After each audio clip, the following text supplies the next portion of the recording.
Eh bien, Romain, pour cette rentrée sans le soleil, mais le cœur y est, donc c'est très bien. Nous allons peut-être aujourd'hui faire une petite variante de ce que nous faisons habituellement et nous occuper de ce qui était dans les années 1870-1880, voire encore jusqu'en 1890, le cœur de créatif de Longwy, c'est-à-dire l'Extrême-Orient.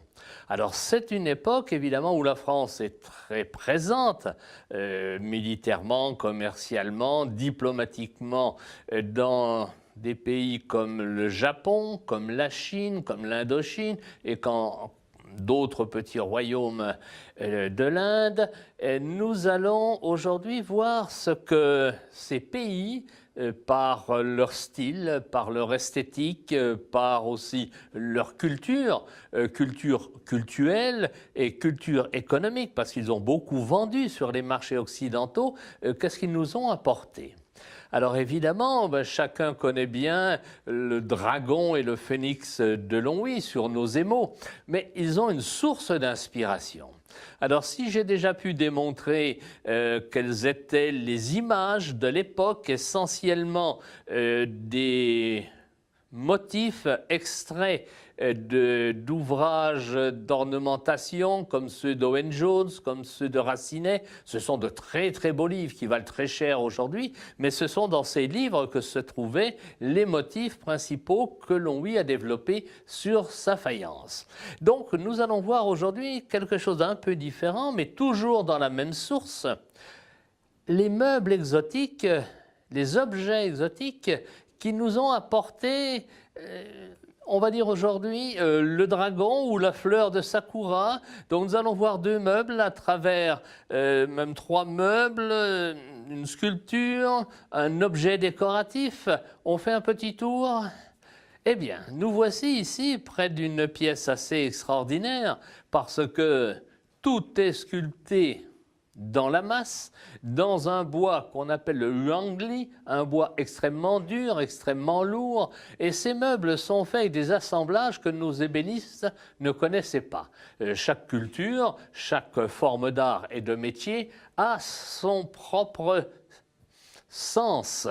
Et là, on n'assemblait pas avec des tenons et des mortaises, on avait d'autres systèmes. Nous avons pu les découvrir lorsque nous avons démonté le meuble. Et puis, ce qui est très très intéressant, eh bien, c'est de voir que chacun des panneaux est différent. Il n'y a jamais de symétrie et il n'y a jamais deux fois la même exploitation des panneaux. On peut le voir d'ailleurs sur les panneaux des côtés, où l'on aurait peut-être pu apporter plus de simplicité en ayant le même panneau partout. Eh bien non, chaque panneau est différent. On va y retrouver les symboles du Japon à travers ces cartouches que l'on retrouve sur les assiettes de Longwy, et on y retrouve surtout la petite fleur de Sakura en frise, et tout est sculpté dans la masse, rien n'est rapporté. Donc c'est un travail d'une très haute qualité technique. Donc mon but essentiellement en tant que professeur d'histoire de l'art, en tant également que céramiste, c'est de démontrer qu'il y a eu des trajectoires entre l'Occident et l'Orient, et que Longwy est un de ces points d'accouchement des territoires culturels. Donc, ce meuble ici vient vraisemblablement d'Indochine, avec des motifs japonais et chinois, c'est souvent entremêlé. Il est assez difficile de découvrir la provenance exacte d'un meuble si on n'a pas son suivi. Donc c'est un meuble qui date des années 1860, c'est un meuble d'une belle architecture qui va privilégier ce côté aléatoire qu'on aime bien dans l'art oriental. Et il n'y a pas deux niches identiques, il n'y a pas deux portes identiques. C'est intéressant, c'est intéressant. Nous allons voir maintenant un autre objet d'art exotique avec ce dragon. C'est un dragon vraisemblablement sculpté en Chine dans un bois qui ressemble à ce que l'on pourrait appeler simplement du teck. Et l'on peut y voir, évidemment, cette richesse d'interprétation du détail que l'on ne connaît pas chez nous. Il y a une expressivité aussi dans la figuration de la tête du dragon qui est assez extraordinaire. Il y a évidemment quelques petits accidents parce qu'il faut s'imaginer que c'est une pièce du 19e siècle, mais on peut voir dans l'aile, par exemple ici, un très beau traitement du plumage qui va de plumes très allongées à des parties ici, des portions beaucoup plus riches en détails, et jusqu'à ici, à un travail assez extraordinaire d'écailles.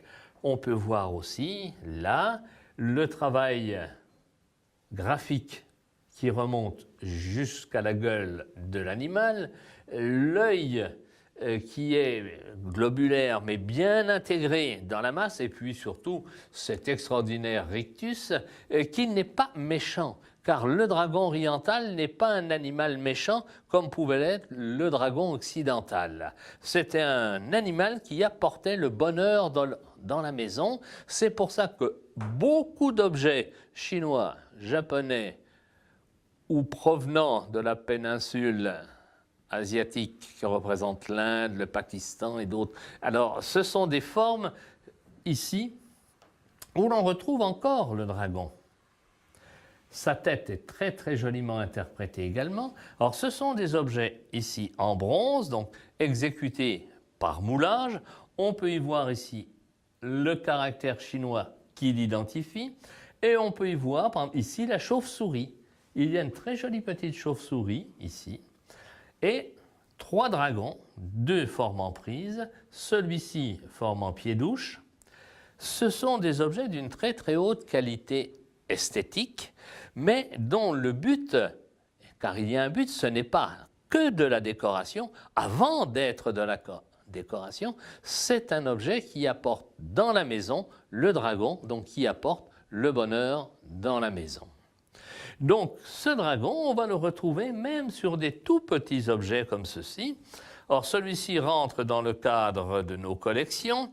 Ce dragon en forme de couteau, eh bien, il faut se rappeler que Longwy a été aussi un centre de coutellerie. Donc, dans ce qui me concerne en tant que chercheur, en tant qu'historien, tous les objets qui nous ramènent à l'Orient interprété à Longwy me concerne. Et ici, on revoit cette très jolie petite tête de dragon, le corps à écailles et puis des nuages chi. Eh bien là, nous allons voir un cas particulier, un cas où des parties orientales sont remontées sur des parties occidentales. Dans ce petit meuble qui est d'une très très belle architecture, avec un corps bas, des petits tiroirs, même les boutons ici des tiroirs ont un grand intérêt parce qu'ils sont en bronze moulés à la cire, donc chacun est différent.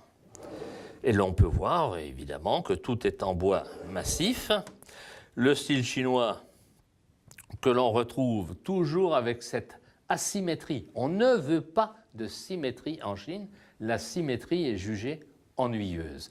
Donc, sur le plateau qui est ici, on a une partie géométrique et on a une partie courbée.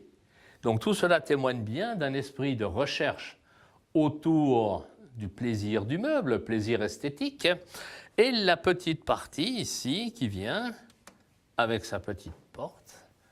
Alors, à noter que ces meubles ont souvent été montés d'après des parties orientales, ont été montés à Paris, dans le faubourg Saint-Antoine.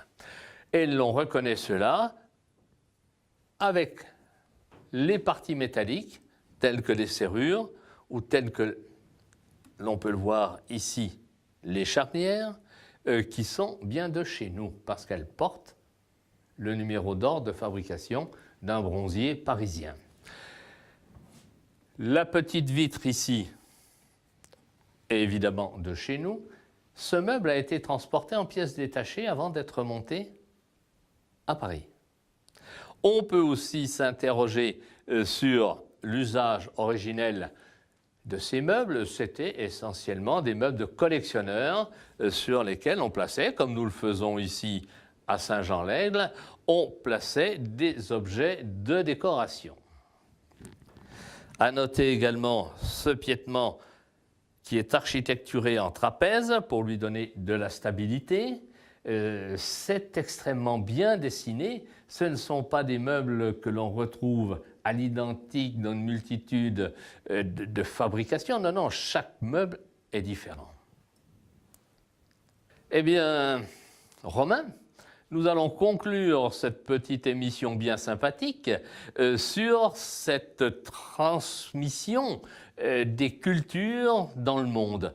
C'est important que les styles, que l'art soit véhiculé d'un pays à l'autre, et il ne s'agit pas de le copier, mais il s'agit d'un ressenti qui va permettre d'avoir plus de compréhension, plus de partage entre les cultures.